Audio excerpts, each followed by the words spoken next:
Webinar to be hosted by the Practitioner's Guide to Medical Law and Ethics. We live in challenging times. Our thoughts and prayers go out to those who directly or indirectly suffered as a result of the coronavirus, or who face hardship and suffering as a result of the inevitable consequences of the threat. The old certainties are disappearing to be replaced by all sorts of new realities. As I speak, South Africa, and indeed most of the world, faces the insidious threat of the COVID pandemic. South Africa's patient Zero and his wife are family friends of ours. Their one son is in the same class as one of my boys. The fate of the virus was brought frighteningly close to our home in the last few weeks. But the coronavirus pandemic must be seen against the backdrop of a far more wide-reaching threat to South Africans' physical health and well-being and to our national institutions. For some years now, the South African healthcare system has faced its own crisis. Medical malpractice litigation has reached critical levels some years back, and the reach and scope of the challenges which we face as a nation are well documented. The question is, what should we do about it? This webinar is a part of a series of interviews and webinars brought to you by the Practitioner's Guide to Medical Law and Ethics, a website which is committed to the promotion and maintenance of professional standards for healthcare practitioners, legal practitioners, expert witnesses, and mediators. We believe that the appropriate and effective response to the medical malpractice crisis in South Africa is the support and promotion of professionals through communication, skills development, and a passionate drive towards creative solutions. As part of the work of the Practitioner's Guide, a series of webinars and interviews will be produced during the course of the lockdown period. The topics to be discussed is what will affect the professional practice of healthcare practitioners, legal practitioners, expert witnesses, and mediators. Today, I'm delighted to welcome Dr. Herman Edeling and Advocate Michelle Posman to our webinar. The idea of the series of webinars and interviews came to me as the result of a number of compelling conversations which I had with a variety of professionals of the highest quality over the past few years around the issues relating to the medical malpractice crisis. At a certain point, I realized that conversations were too valuable to simply be shared between two speakers. And the idea then came to me to use the extensive media opportunities which we have these days to share the thoughts and views of those professionals who are engaged in innovative, dynamic, and intelligent work in their working lives. The idea of this series of webinars and interviews is to bring together thought leaders in the field of medical law and ethics, to listen to what they have to say, and to share it in the broader community. I believe very strongly that it is people like these who hold the key to the solution to the healthcare challenges which South Africa faces. Both Michelle and Herman are key examples of such individuals. Both are long-standing friends of mine, and it is a pleasure and a privilege to invite them to participate in this inaugural webinar of the Practitioner's Guide to Medical Law. The topic today is mediation and medical negligence. Dr. Herman Edeling will address mediation from the medical practitioner's perspective, and then Michelle Posman will discuss the practical implications of the recent introduction of Rule 41A to the Uniform Rules of Court. This rule change is of particular importance because for the first time in South Africa, the courts will require the parties to litigation to seriously consider mediation as an option in resolving their disputes. Herman is a neurosurgeon and a well-known expert witness. He has also for many years been at the forefront of the work of the South African Medical Legal Association, an organization that has done stellar, groundbreaking work in the field of medical law and ethics. For many of you, Herman will need no introduction, but I can assure you that his professionalism, vision, and intelligence are second to none. Michelle is an experienced advocate, litigator, arbitrator, and mediator. She's been my colleague for many years, and I very clearly remember Michelle approaching me years back, being very excited about the idea of this new concept, which was very strange to me at the time, and which Michelle introduced me to. The concept was mediation. Michelle has literally been almost 2 decades ahead of the game and has considerable experience as a mediator. That experience is now invaluable as we start to translate the initiative taken by the Rules Board in introducing the rule into practical reality of how disputes are resolved in this country. Welcome, Herman. Welcome, Michelle. Thank you, Ian. Thank you, Ian. I think the place to start, Michelle, is when we talk about mediation, we're obviously, the first thing is to let's define more carefully what we mean by mediation. Can you maybe explain to us in particular what we mean by mediation proper as opposed to the litigation process, and then some other parallel methods of resolving disputes. Okay, so maybe to start with the tail end of your question, when we look at various mechanisms to resolve disputes, we have available conciliation, mediation, arbitration, and litigation. Conciliation and mediation are the facilitated management of a dispute by an external party to try and work towards settlement or resolution of the dispute.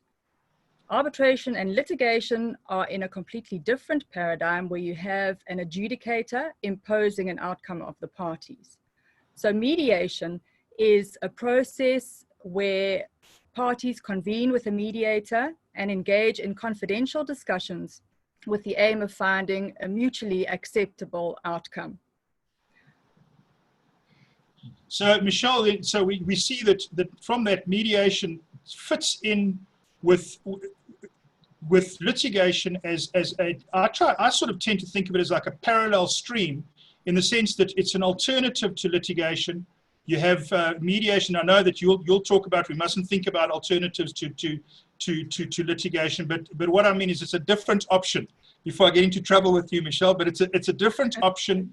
Litigation, mediation, conciliation, and arbitration, all of them gelling together, dovetailing to form a suite of options, which in particular legal practitioners, but also the individual parties affected by the dispute have the option of choosing between.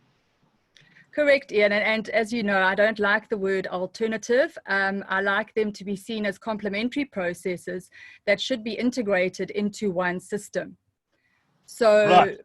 so litigators should have at their disposal these various mechanisms and decide which is the most appropriate, one or two or more, in order to manage the dispute effectively for that particular client and for that particular dispute. So, for example, parties may start out mediating and realize that the matter cannot be resolved, and then it proceeds to litigation. They may embark on the litigation process and realize at a certain stage that the matter can be resolved and revert to mediation. So I would like to see going forward people using it as an integrated system of mechanisms available at all times. All right, now I'd just like to take you for a moment, Michelle, to my website, The Practitioner's Guide to Medical Law and Ethics, and in particular to Rule 41A and the mediation process. And I'm not going to go through all the contents on that particular page, but what I do want to just deal with for a second with you is a more formal definition of mediation, so that people can understand in a slightly more structured way what we mean by mediation, because I think it's important for viewers to understand that mediation does not just mean parties sitting around the table in an unstructured way and having a go at negotiating or having a go at resolving their differences between themselves, and then it doesn't work, and all right, now we're going to litigate. And we will look at that in more detail when we get to the second half of the webinar. But for now, just to orientate ourselves, those formal definitional elements of mediation, I think we can go through. So the first is that mediation is a structured process. And Michelle, you maybe just make a brief comment on what we mean by a structured process. So process is key to the success of a mediation, and the role of the mediator is to manage that process in a very professional, strategic way. It's very important that the parties and representatives that may be participating understand the structure of the process, which will be explained up front, and that the process is managed in that structured way for it to be effective. All right. And then if we look at the next definitional element, mediation is voluntary. Correct. Can you comment on that element, please? So mediation can only take place for as long as the parties consent to the process. So that's what voluntary means. Both parties, or either party, is free at any stage to terminate the mediation and to then pursue a litigious route or refer the matter to arbitration, for example. So mediation can only work for as long as the parties are committed thereto and consent to the matter proceeding by mediation. All right. Then the third element, non-binding. What do we mean by that? So the discussions within the mediation process are all non-binding until the matter is resolved and the agreement is reduced to writing and signed by the parties. So the only binding element of a mediation process would be the signed agreement at the end of the day. If the parties don't resolve, all those discussions are non-binding on the parties. Any tentative agreements or potential solutions fall away. Right, and then without prejudice and confidentiality, I'm going to just put those two together. There are subtle differences, but I think we can just, for present purposes, just deal with those two together. So these are a very important aspect of the mediation process, which arbitration and litigation don't offer. All discussions, disclosures, documents that are produced within the mediation process are confidential and may not be used as evidence in any further proceedings. So the parties are free to chat openly and explore solutions without feeling threatened or intimidated. It's also a very important component for managing reputational risk because there's no public record of what happens in a mediation. And I'm sure Herman is going to talk to us in particular on that point about the reputational risk which medical practitioners face when they get into a dispute with their patients. And then if we can move on to agreement to mediate. So the mediation will start after an agreement to mediate has been signed. So that agreement is the catalyst for the mediation process. It's a very important document, which Herman will talk about, I think, because Samla have done some beautiful protocols around this agreement to mediate, and very importantly about the agreement being entered into by informed consent. So the parties appreciating fully what the process involves, what their roles are within that process, yeah. Okay, and Michelle, I just want to just pick up on one point now that I agree with you. The South African Medico Legal Association has done some really good work and groundbreaking work in this field. What I will do is I'll show the viewers in a few minutes, but I will put show notes up on this webinar, which will be available on my website, and the show notes will include any documents which are referred to during this process, and I will make sure that the appropriate SAMLA protocols are put on the show notes on my website. And there are a couple of other documents as well, and then I'll put in some additional notes and interesting material. So I'd invite viewers to go to the website and have a look at the show notes. I've made all the content on the website freely available during the lockdown period of the coronavirus for 7 days after the content is published. So that'll give people an opportunity to engage with that content. And I will also put links onto the SAMLA website, and there's some really fascinating material there, and links also to material that you've produced, Michelle. Okay, let's carry on then, and if we look at then the next definitional element, which is a neutral person, the mediator. Talk to us about that neutrality, please, Michelle. All right, so a mediator is not a decision maker. The mediator is merely there to facilitate the discussions between the parties in a structured and managed way. The mediator, obviously the word neutral means that a mediator doesn't align themselves with either party or is not attached to the dispute in any way. They're merely a facilitator of communication and collaboration between the parties. Thank you, that's fantastic. And then just lastly, to self-determine a negotiated outcome, if we have a look at those elements. So also very important components. Self-determine means that the parties are in control of the dispute and the outcomes at all stages. At no stage is an outcome imposed on them. And as we said before, an outcome is not binding on them until they commit that to writing and sign it. So they retain ownership of the dispute, and until such time as they find a solution that's mutually acceptable to both of them, the matter remains negotiable. Michelle, thank you very much. I just think the last point, just to recap, is saying that's fantastic. Well done. And just to recap, the last point that I want to go back and touch on is the agreement to mediate. Let's just be clear about that. Once the parties have been through the mediation process, and now there's a mediation agreement in place, what is the status of the mediation agreement? And can the parties then willy-nilly simply depart from that agreement?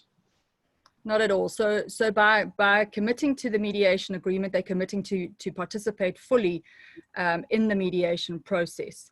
And yeah. Yeah, no, okay. So, and that mediation agreement would then have effectively could be enforced by order of court if necessary. Correct. All right. Thank you very much, Michelle. That's very helpful. Herman, if we can now turn with that background that's so succinctly been set out by Michelle, if we could turn then to a discussion of mediation in relation to the medical practitioner, and particularly, Herman, from the perspective of a medical practitioner. I think if you can please give the viewers an insight into maybe what the medical practitioner experiences when there's a complaint or some sort of dispute with a patient, and take us through how the mediation process could be beneficial from the medical practitioner's perspective. Certainly, Ian. When a patient believes that his or her doctor has done something wrong, the first thing they do is they start talking about it and generally bad-mouthing the doctor. They also then lodge a complaint at the HPCSA, or they see an attorney to sue the doctor for damages. Now, what we are talking about here deals with a third of those, where an attorney sues the doctor for damages.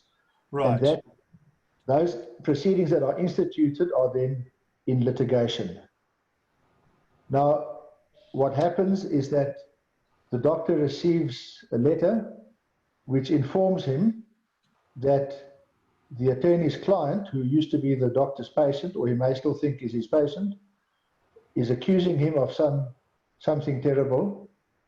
And to read that a patient is accusing you of being careless or negligent or not properly qualified or not properly trained, or that you didn't do the procedure in the right way, all of those are very painful allegations, which are generally thrown into letters of demand or particulars of claim. So the first thing that happens to the doctor is that the doctor is insulted, and the doctor is accused of having done something wrong. Now, there are essentially two possibilities. The doctor may have done something wrong, or the doctor may not have done something wrong. And very often, the patient who has suffered a complication or a problem, which is usually very real and very distressing and important to the patient, and also the patient's attorney, will not know in the beginning whether the doctor's treatment was actually negligent or careless or untrained, or whether it was actually good treatment under the circumstances, but where the circumstances of the condition led to a problem or a complication or an outcome that the doctor couldn't prevent.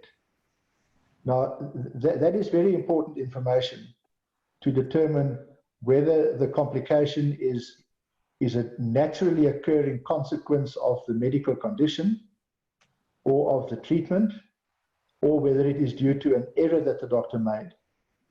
And if it's an error that the doctor made, it's also important to differentiate between what can be called a slip of the knife or an error of judgment, which South African courts would generally not consider to be negligent, or whether it is such a bad misconduct that a court would consider it to be negligent. So just to maybe pin that point, the standard to which doctors are to hold themselves is to treat patients with a degree of expertise to be expected by a reasonable practitioner of that qualification and experience and in those circumstances. So that is the standard of treatment to which the members of the public are reasonably entitled. It's a little bit of a difficult line to define, but that is the standard. And when people go to court, that is the standard around which the advocates argue and the judge must decide. Quite right, Herman. And that is where one of the key features of now medical malpractice, or sometimes called clinical negligence mediation, differs from other types of mediation and litigation more broadly. And that is the central role which expert witnesses play, because the court, of course, isn't in a position through its own experience to understand what that standard of the reasonable practitioner is. And so the court relies on expert witnesses to assist in that regard. Now, when we deal with in the second part of the webinar with sub-rules 2 and 3 and decisions relating to the process which should be adopted in mediating disputes of this nature, we'll see that that factor of the expert witness playing a key role in clinical negligence disputes is something that is probably going to play a central role in how mediation is brought into one of the options which legal practitioners have available to them. Yes, absolutely. Ian, I would just like to just round off another point and then address this issue. Nobody knows the real figures because they are not published. But we do know that a lot of frivolous claims are brought against doctors. And we also know that certain fraudulent claims are brought against doctors.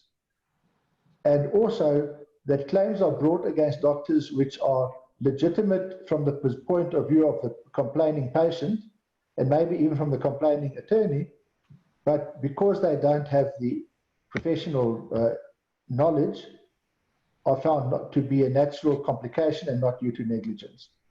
So of all the claims that are lodged against doctors, only a certain portion will end up being negligent.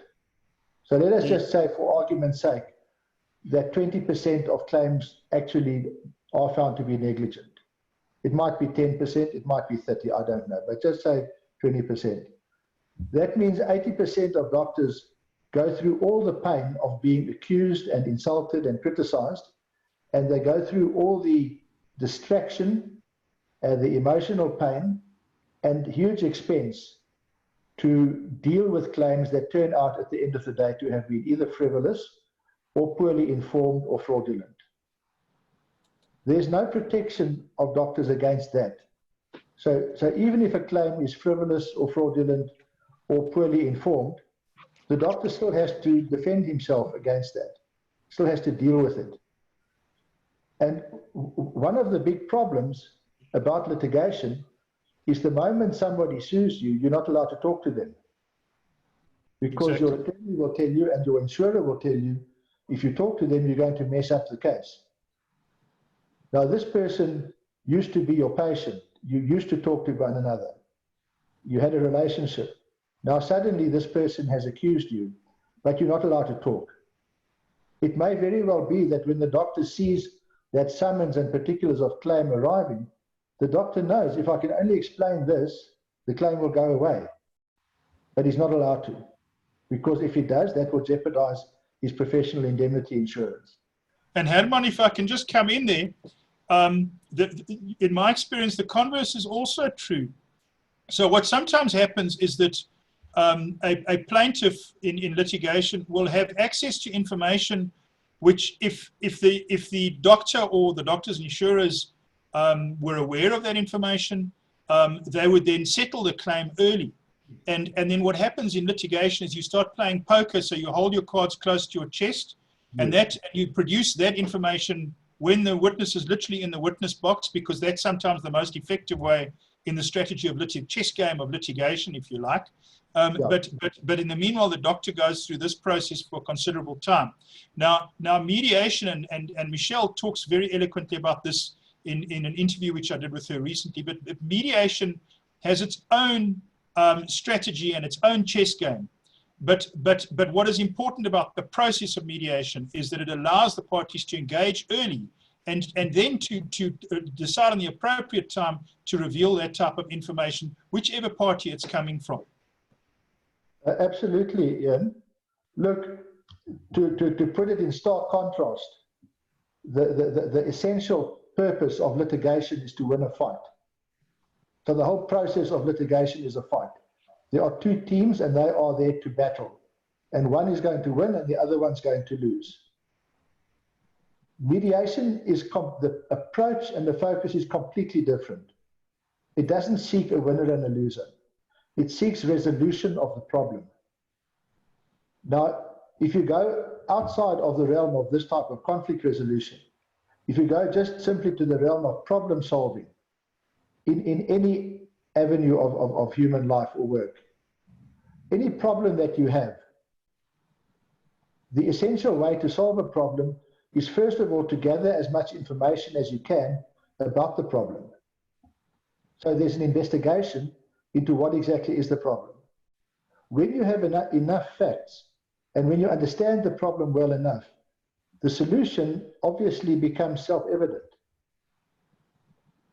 All managers know that. All problem solvers know that. Now, mediation works along those principles because at an early stage, both parties are encouraged to come together and to share information and to talk to each other like human beings, to talk seriously about the things that matter and about the actual facts, and not to have a fight, but to explain things to one another. And there's a tremendous thing that happens when you listen to another person explaining something genuinely. People can tell when somebody is evading and talking rubbish, or whether somebody is serious and actually explaining. So for the medical issues to be explained in plain English to the layperson and to the lawyers, and for the doctor to listen attentively while the patient explains what they're going through, what they had, what their problems are, and actually listens to one another. What invariably happens is there's a new common understanding that arises. And out of that common understanding, solutions or resolutions become apparent.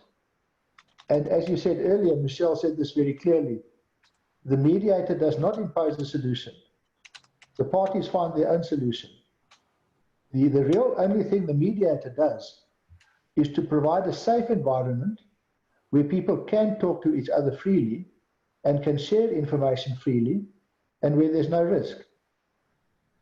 And what protects them from risk are the confidentiality and without prejudice provisions, and they can look for a solution.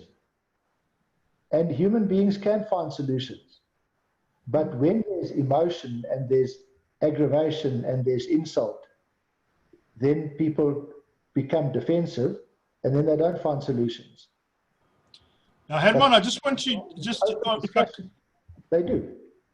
If I can just pause you there, I just want to just point to the picture which is over my right shoulder. You'll see that there are two heads facing each other, and yet within those two heads, and there are actually the solution for each other's thinking or the other's experience. Now, why I thought that was such a brilliant picture to depict the approach of mediation is that those two heads facing each other could be in an attitude of conflict. So yes. In a confrontational stance, and that now goes more towards the litigation side. And of course, there are many instances where litigation is absolutely appropriate, and where human beings behave in a way where the appropriate solution is litigation. But actually, if you look carefully at those heads, actually the solution to the other person's problem lies within the other. And so those two can actually resolve the issues for the other person. And that now is more the mediated approach. And so that I thought that dovetails nicely with what you're saying, Herman. Thank you. Yes, I think you on your website, you got that picture from Ellen Nelson, who has been promoting mediation in South Africa very actively for the past number of years. And it is a very good image to indicate that issue, that by coming together, one can solve one another's problems. Very much so, Herman. And if I can possibly now say this, Michelle was talking generally about mediation. And in South Africa, there has been a lot of experience of mediation outside of the field of medical disputes. So there's been family mediation, labor mediation, various kinds of commercial mediation, but there hasn't been a lot of medical mediation. And many people have been saying for years that medical disputes are too complicated to be dealt with by mediation. But in acknowledging the technical scientific aspects of medical conflict or medical disputes, and by acknowledging the legal framework in which they occur, if the mediators and the mediation process acknowledges that and takes that into account, it is very possible to solve medical disputes well through mediation. But in order to make that possible, because it is in a sense a specialized division of mediation, because it's different when a patient is claiming damages from a doctor than when a wife is claiming damages from her husband. So the wife and husband who are having a fight can find themselves a mediator. The three of them can sit down and the mediator can help them to find a solution. It doesn't work like that with a patient wanting compensation from a doctor. Because if the patient were to go to the doctor and say, listen, I think you've been negligent, can we please mediate? The doctor will say, sorry, I'm too busy. So it just doesn't happen. Also with the road accident fund, a person goes to the RAF and says, look, I think you owe me a lot of money, let's mediate. They'll say, go away. Yes, Herman, we're heading towards our time for this section of the webinar.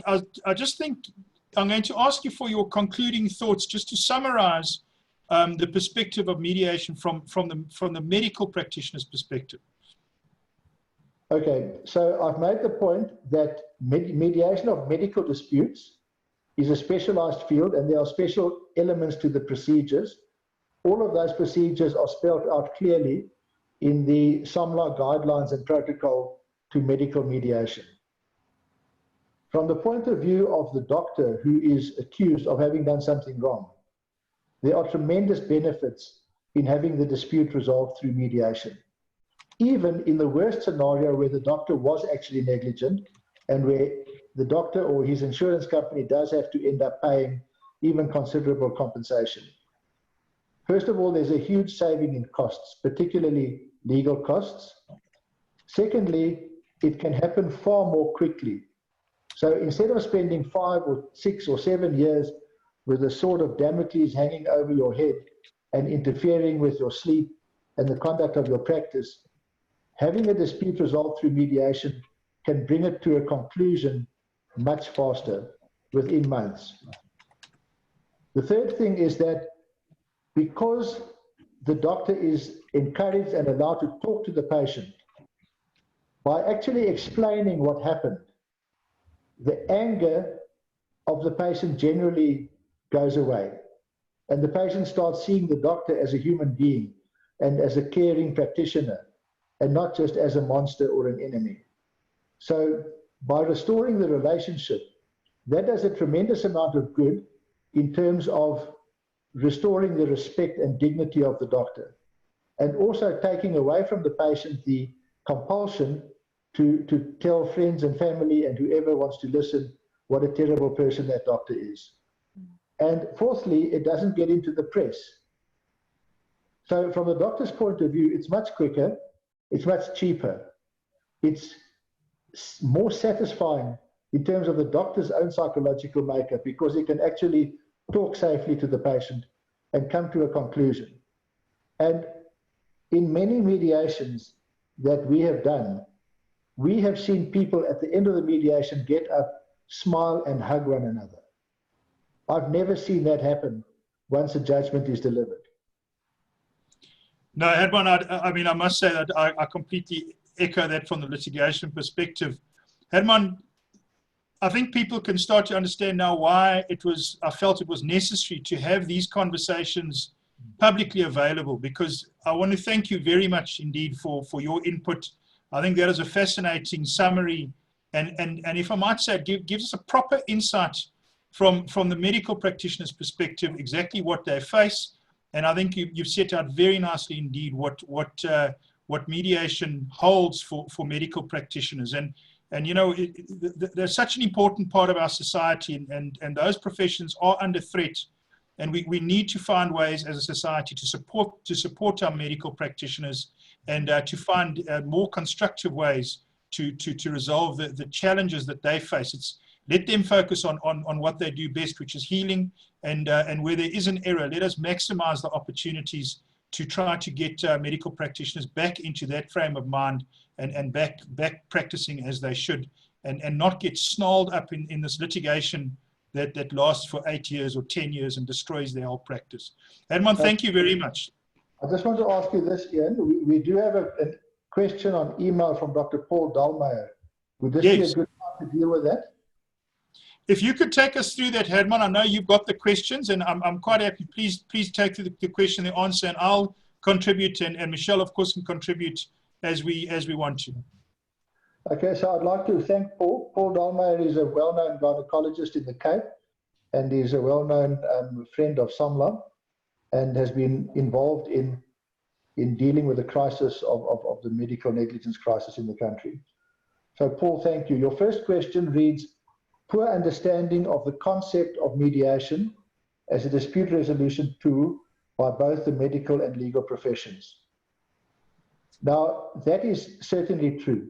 There are many legal practitioners and many medical practitioners who either don't know what mediation is or who have a very minimal understanding of what it's all about.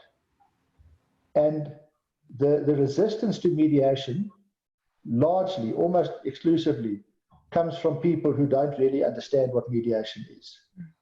And we have experienced over the years that we've been promoting mediation that people who express resistance and antagonism to mediation, after they experience it or attend a training session and learn about it, they become enthusiastic. So it is absolutely something that needs to be done by those who understand mediation, is to explain it to others. Now, from the Medical Legal Association point of view, we have put together a very good training workshop on medical mediation. It's a 2-day workshop, and it's associated with an assignment and a thing called a syndicate meeting. And it contains a mock mediation of a cerebral palsy matter. This workshop was done in November 2019.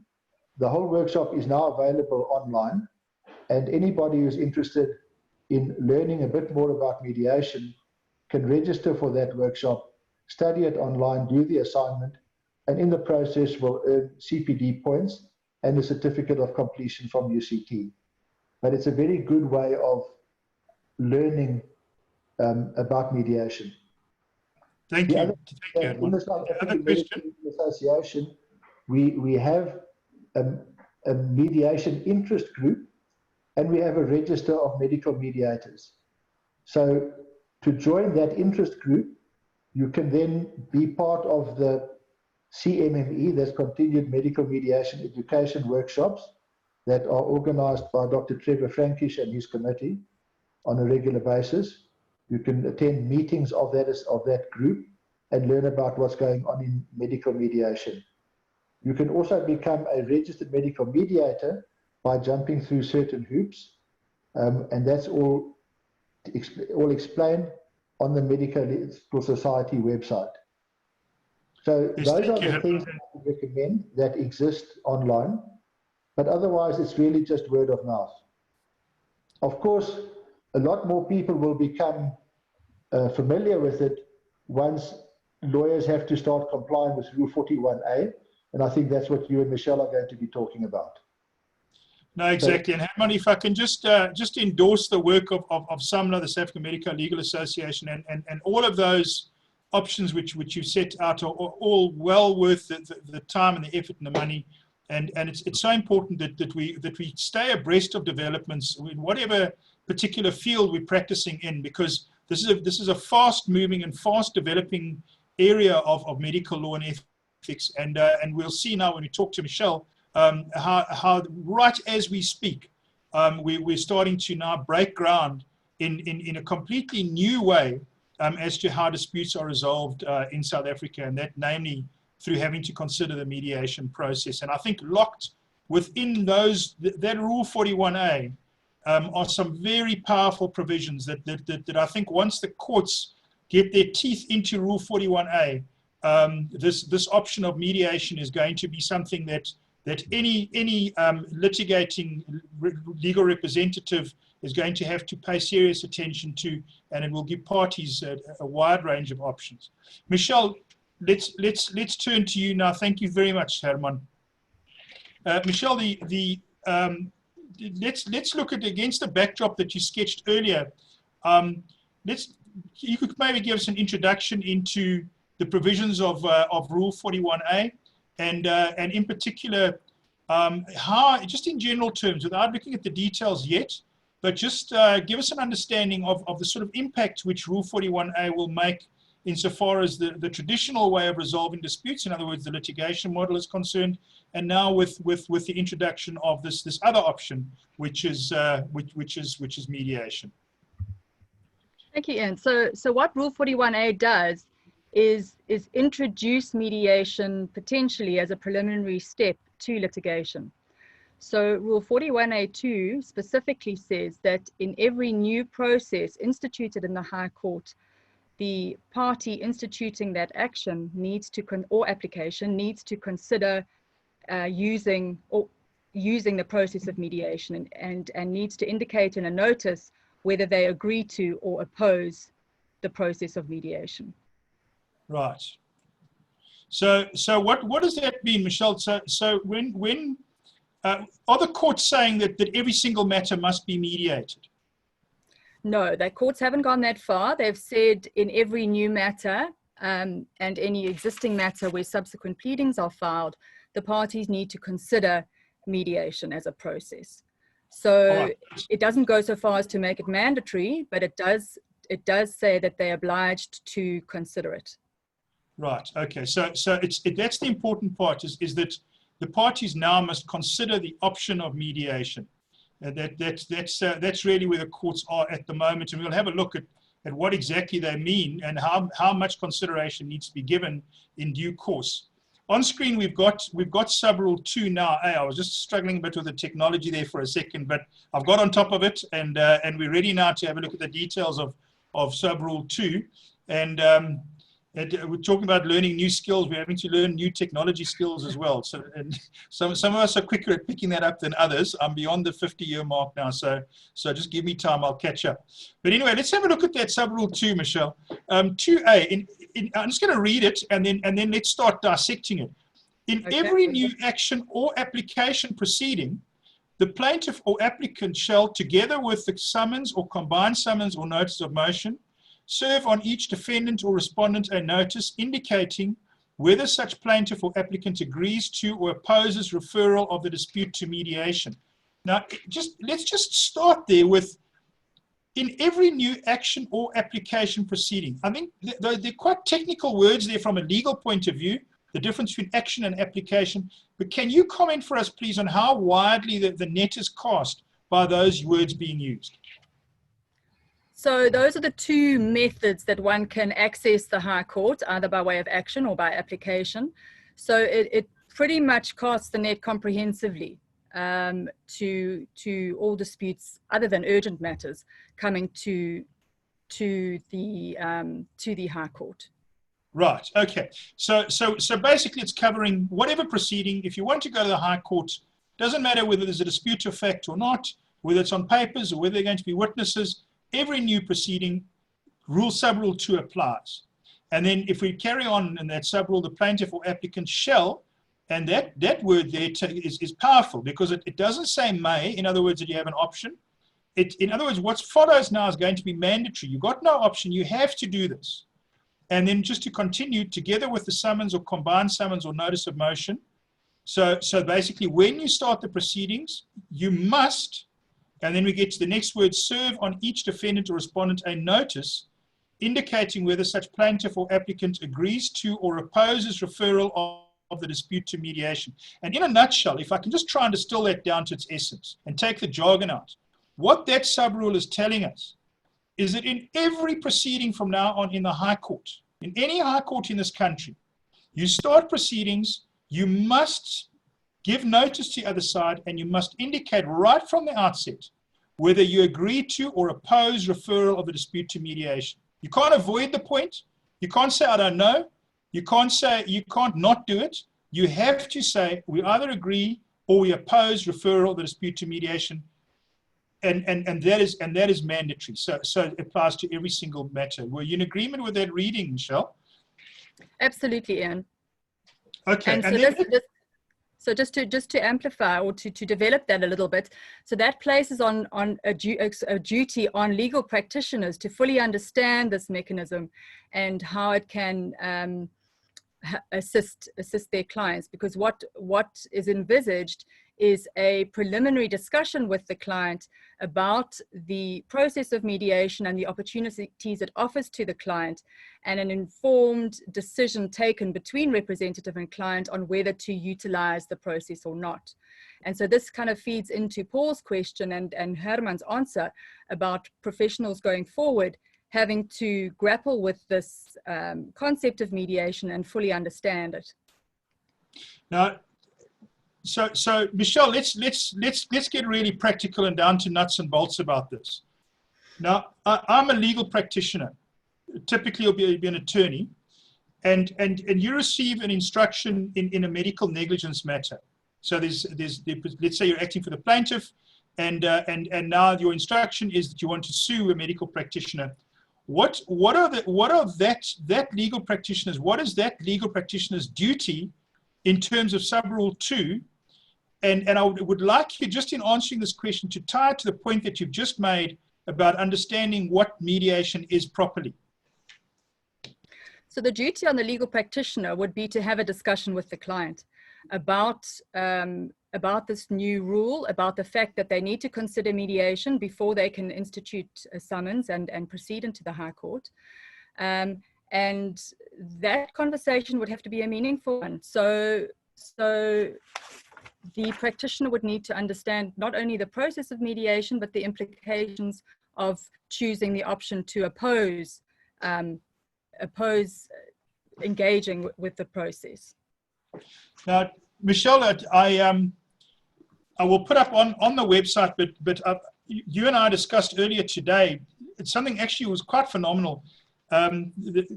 There's a textbook which was written almost 20 years ago by Chris Marnovic, who's a well-respected senior counsel down in Durban. And Chris's book, and I'll put the details of this up, is Litigation Skills for South African Lawyers. And I'm a bit too technologically challenged to be able to draw up that particular slide. Let me just see if I can do that in a second. Otherwise, I'm going to just read from the textbook. All right, I think I'm just going to read from the textbook. What Chris wrote all that time back is the following. It is the professional duty of every lawyer to advise clients on the most suitable method for the resolution of their disputes. This can only be done after weighing up the advantages and disadvantages of the alternatives and having regard to the particular facts of the case. In some cases, that will mean that the case is removed from the control of lawyers altogether. That may not seem like a good outcome for the lawyer, but whether a particular outcome is satisfactory or not has to be judged from the client's perspective, not the lawyer's. And I must tell you that the page that's on is the first page of the chapter dealing with alternatives to litigation. So it's quite remarkable that Chris's words echo now, 2 decades later. Absolutely. When I went back and, sorry, Herman. I would just like to make a comment. Those words which were written about lawyers are actually relevant to the ethics of all professionals. It is central to medical ethics that everything that the doctor does must be in the best interest of the patient. And doctors would expect that everything a lawyer does is in the best interest of the client of the lawyer. The professional person gets paid for his or her time and knowledge and expertise, but must act in the best interest of the client or the patient. Very much so, Herman. Thank you for that. And I'm just going to develop that for a minute or two, Michelle, that Chris actually goes on and says that there are 4 main reasons why alternative dispute resolution, I'm afraid he used that expression, should be considered. One, I mean, you got most of it right, okay?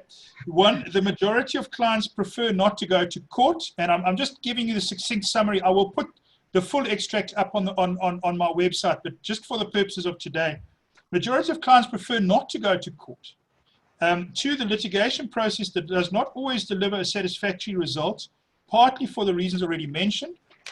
Then, and the third one is that these alternatives broaden the range of services a lawyer can deliver, with the result that lawyers may meet a wider range of clients' needs.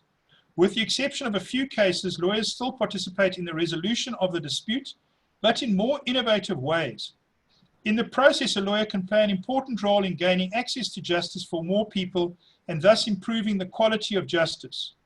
And then he goes on to talk about alternative dispute resolution contracts. But I just want us to dwell for a second, Michelle, on that third point. And, you know, let's just address this point sort of square on. You know, a lot of the people watching this podcast will be legal representatives. And I know that over the last 2 or 3 years, as this concept of mediation has sort of taken root and it's been sort of bubbling away under the surface, I've had many conversations with my colleagues, both at the bar and attorneys.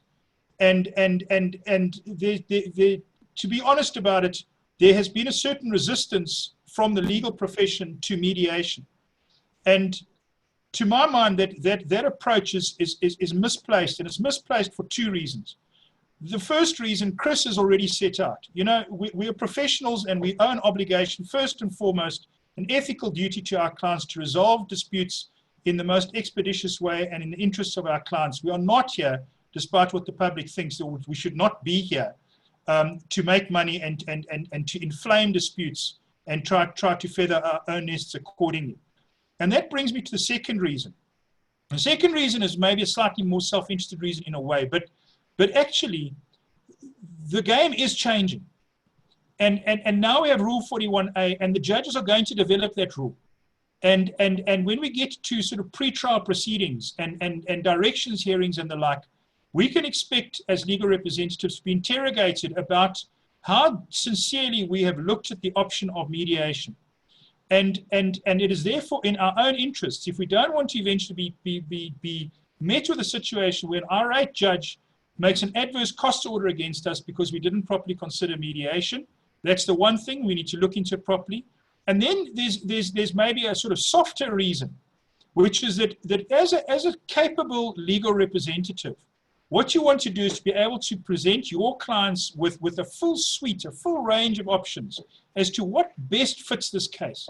And I've already said there are many instances where litigation is absolutely appropriate and where there just isn't the alternative option of looking at a different resolution.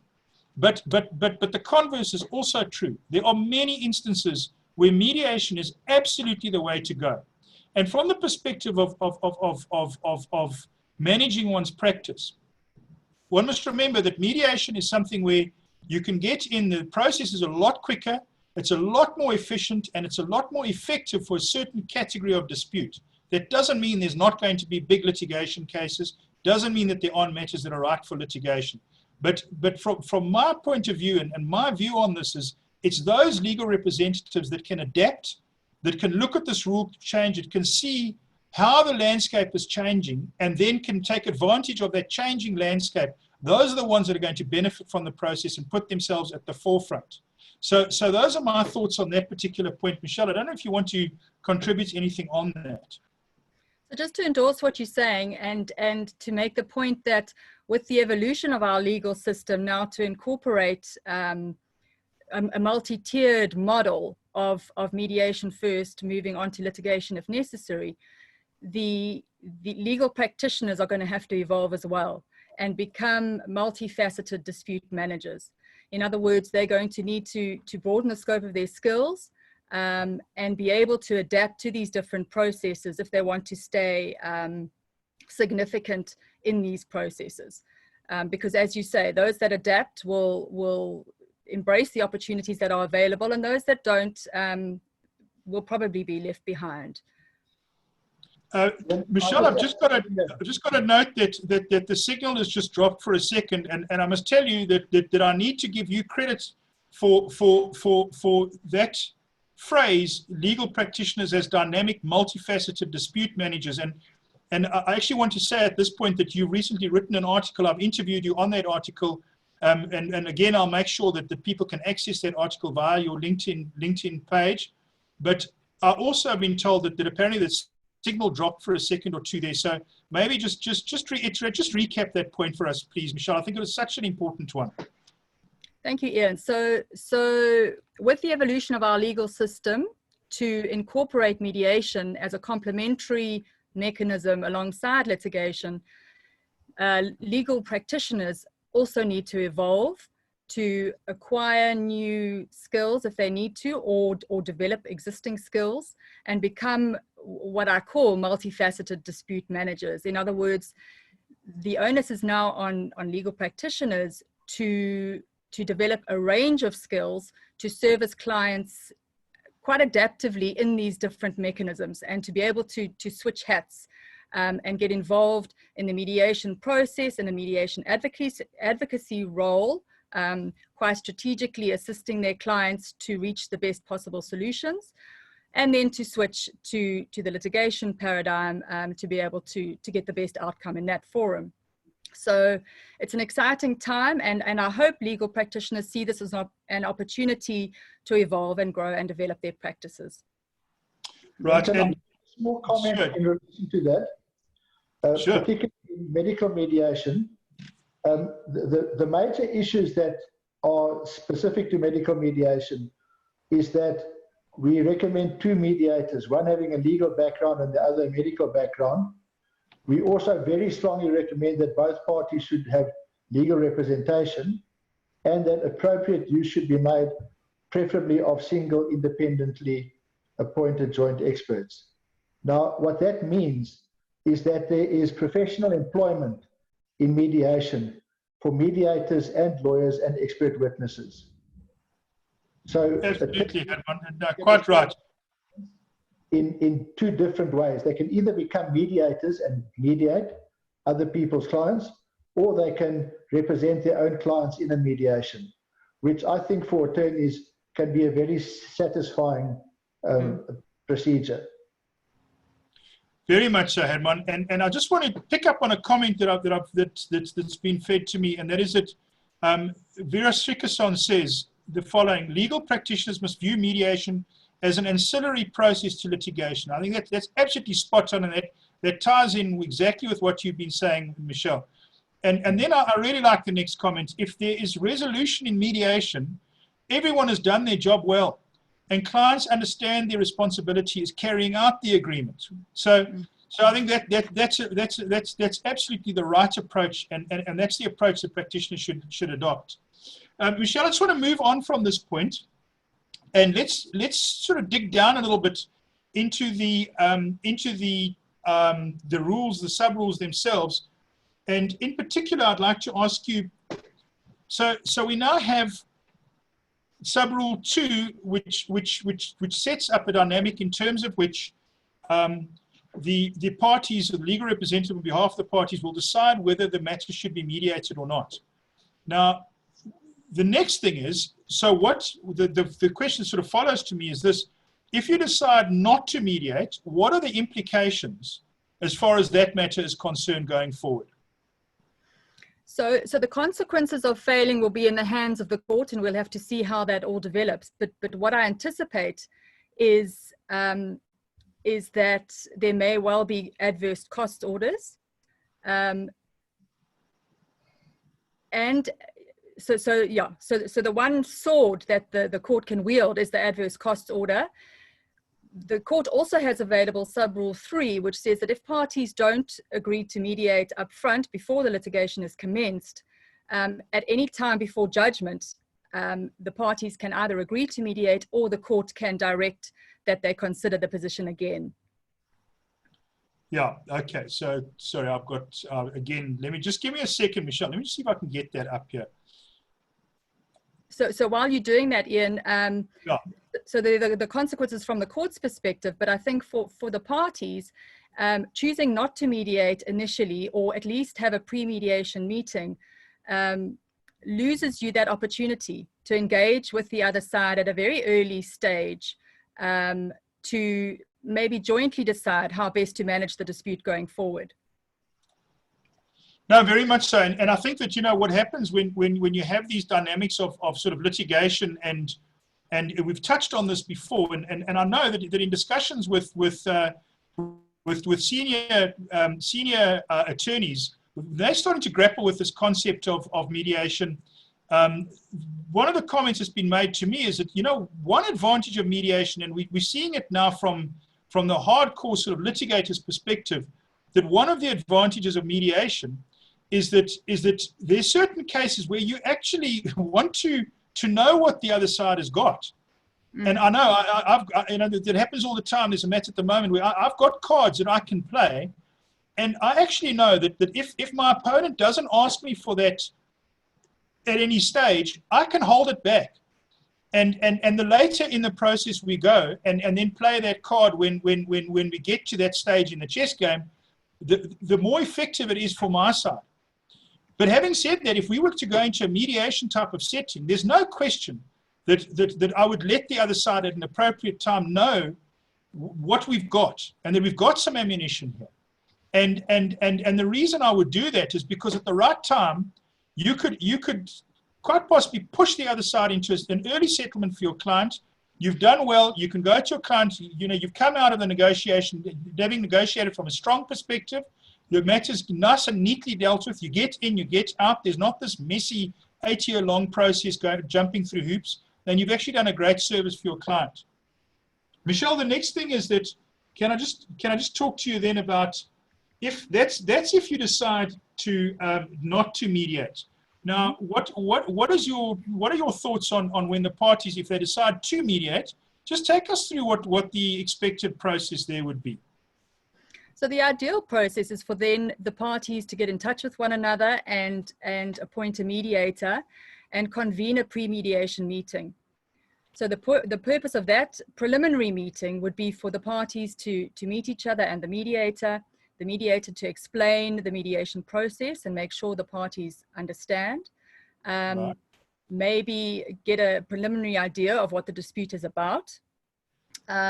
And then jointly with the parties craft a way forward for the dispute, which ultimately would end in an agreement to mediate, hopefully, or an agreement that perhaps the dispute is not ripe for mediation and needs to run its course in the litigation process for a little bit longer.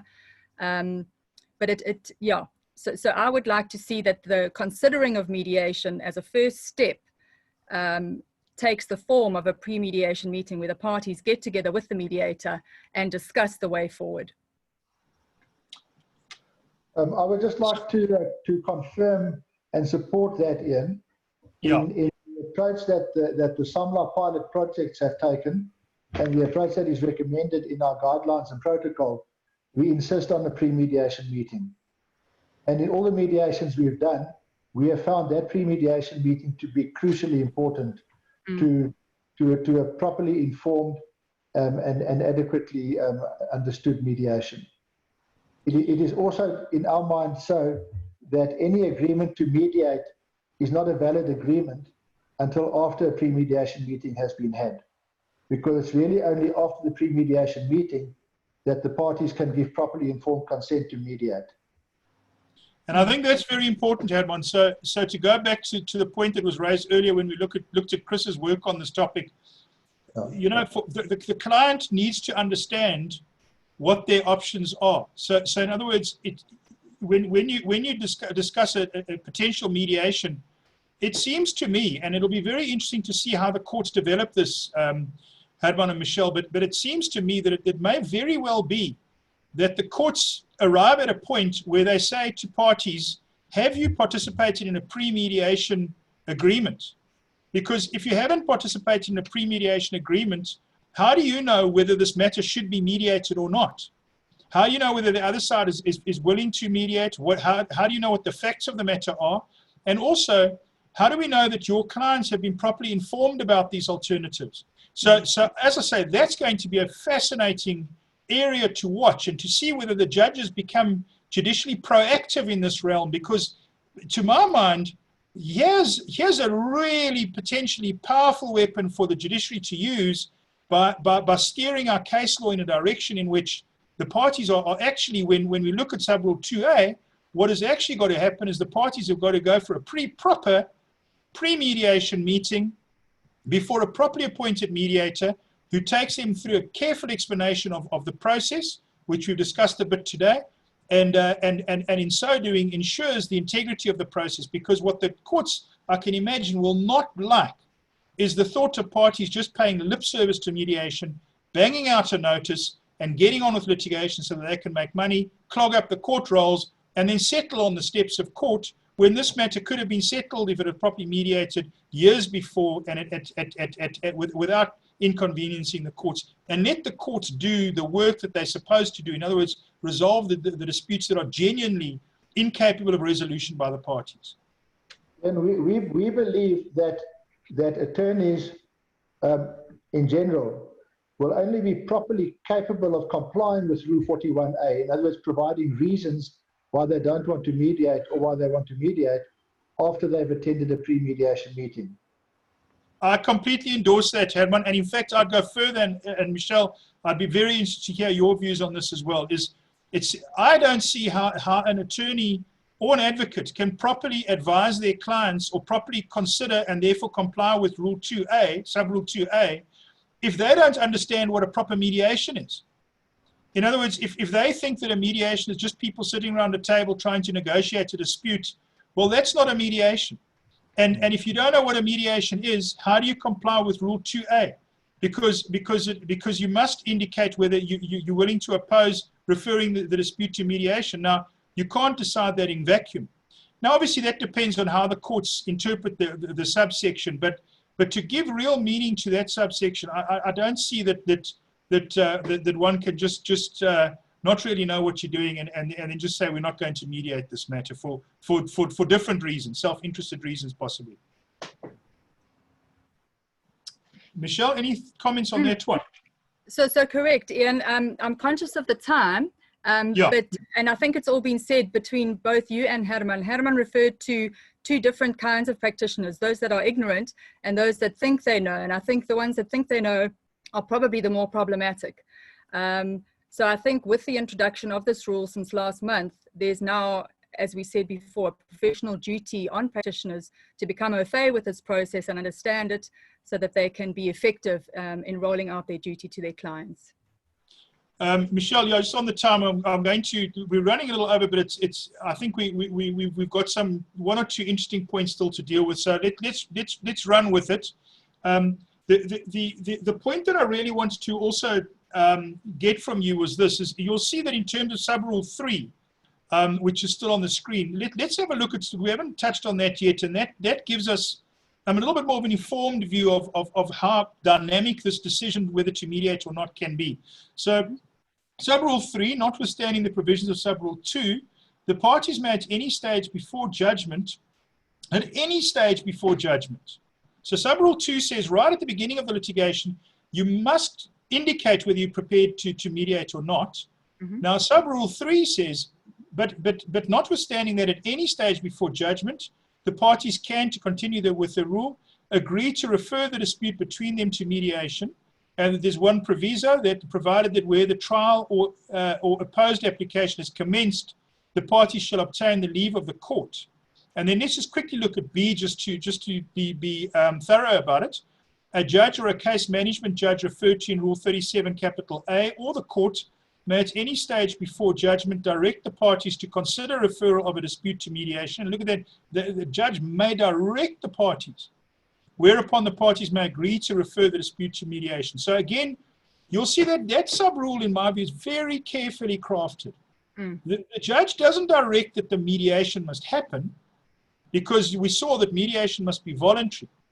But you'll see that the court has the power to direct the parties to consider referral of a dispute to mediation. And I can tell you as an advocate, and Michelle, I'm sure you can read this, there's a little alarm bell in that phrase. If the judge is directing you to consider, I see Michelle's laughing because she knows where I'm going with this. If the judge is directing you to consider mediation and you decide you're going to plow on with this litigation regardless, the chances of a nasty costs order being around the corner and of you really irritating the judge is dramatically increased, and you'd better have a very cogent reason as to why you're deciding not to mediate this matter. And that could apply to both parties, incidentally. But let's just double back then to Sub-Rule 3, Michelle. And what I'd really like you to explain your thoughts on the kind of latitude that sub-rule 2 and 3 give to parties in litigation to go to mediation at any stage? So it gives you a tremendous amount of flexibility, and again, this ties back into a legal practitioner being quite strategic about the way they're going to approach a dispute. So whereas with litigation there was a set step-by-step process, you start with a summons and the matter runs its course. Now you have the opportunity to assess the dispute and the parties to the dispute and decide which is the most appropriate way to deal with it. Should we try and mediate up front? Do you think there's sufficient between the parties to try and resolve at this early stage, or does it need to run its course? And perhaps Herman can come in here from a medical malpractice point of view, and for maybe personal injury matters, where you need expert reports, perhaps right at the beginning when you're going to institute proceedings, it may be premature and you may need the matter to run its course, in which case you'd make use of sub-rule 3 rather.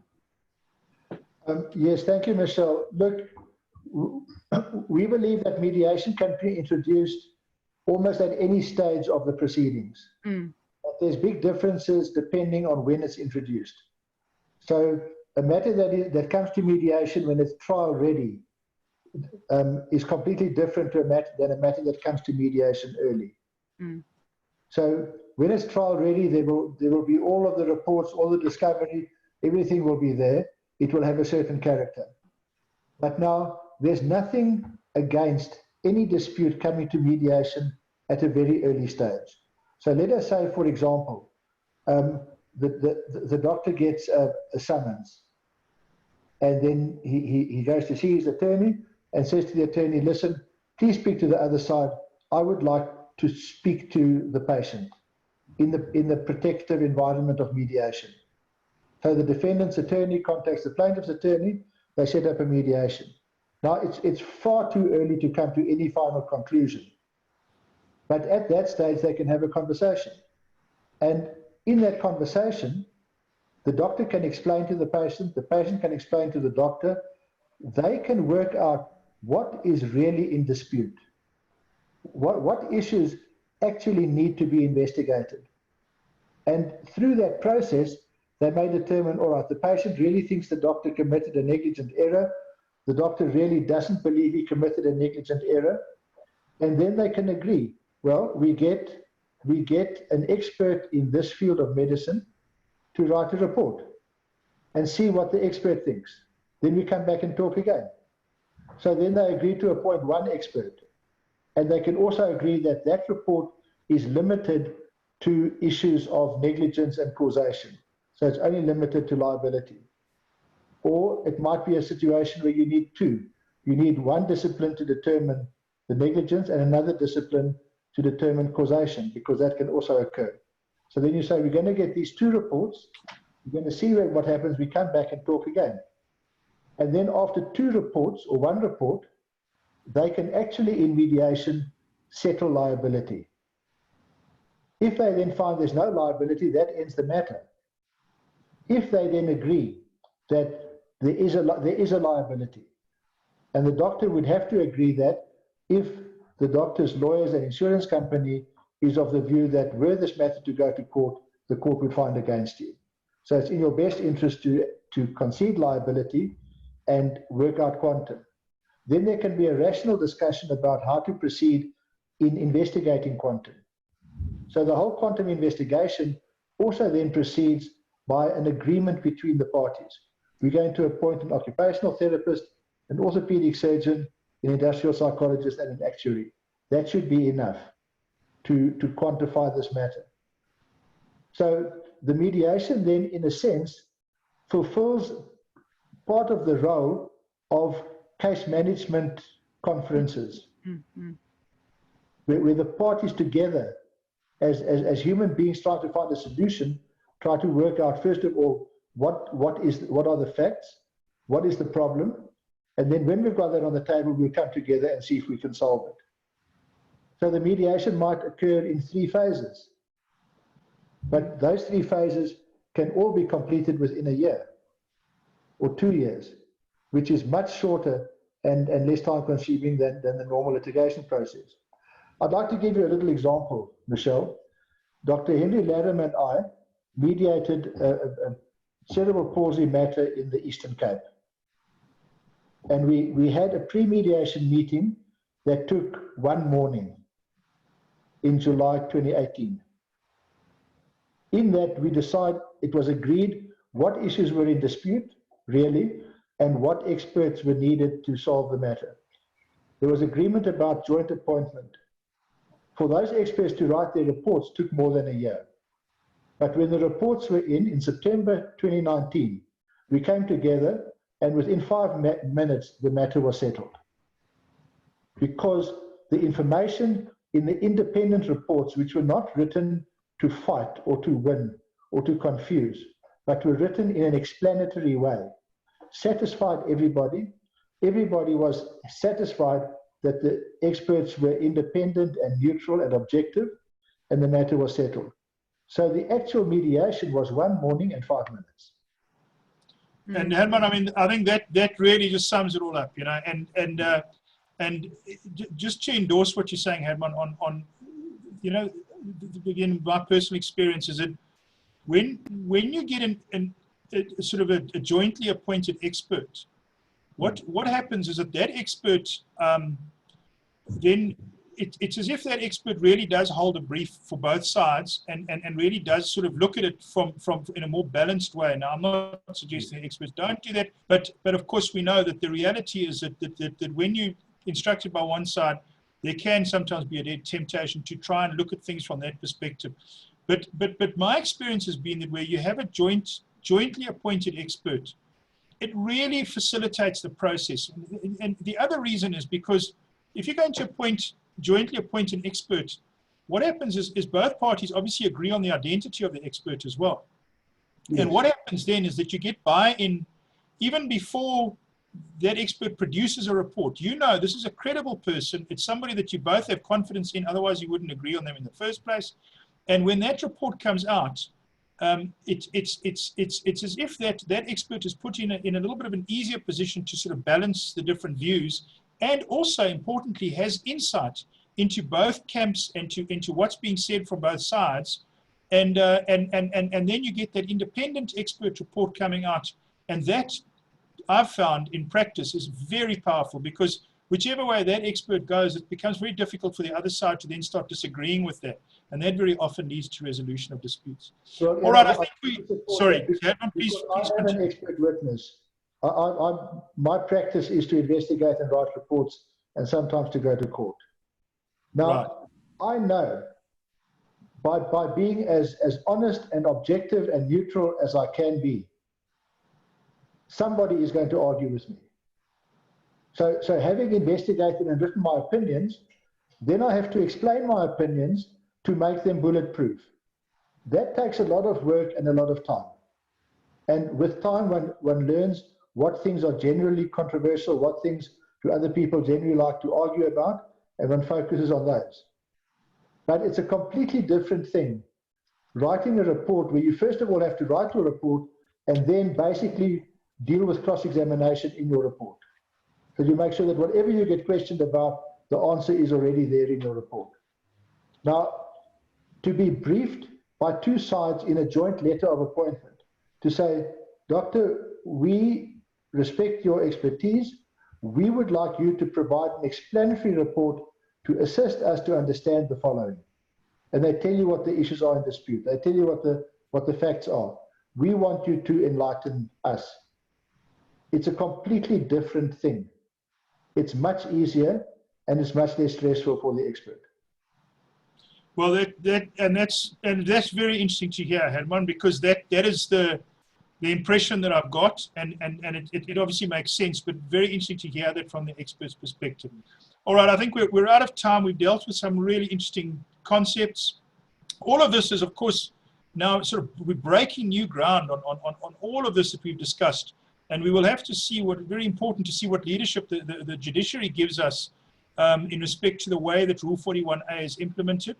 I should say that there's a series of similar webinars and related interviews which I will make available on my website.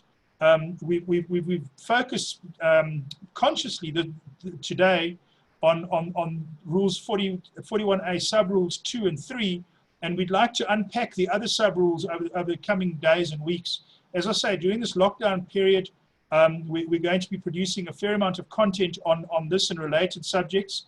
So please just go to the website. I'll put links up on where that can be available, and have a look at those show notes and watch. I'll put what's upcoming, because we've got some really interesting interviews and webinars coming up. One that I'm looking forward to is we're going to have Alan Nelson talking to us about mediation. He's very well known in the mediation space, and it's going to be really interesting listening to Alan about the introduction of the rule, because Herman, you've already mentioned him, and yourself and Alan are leading lights. Michelle has been doing this for many years. So we're really getting the sort of the leaders here grappling with cutting edge. This is what we as a nation are dealing with right now. And it's this type of conversation that will take us forward in the right direction, because this rule represents to me an opportunity to get mediation embedded as a proper option which legal representatives consider, and I think that it can do a lot of good if it's managed in the right way. So I'd like to thank you both for your contribution. This is a very important development in our law, and we will take this subject up and talk about other issues soon, I'm sure, with both of you. Thank you very much. Thank you, Ian. Thanks, Herman. Thanks, Ian. Thanks, guys.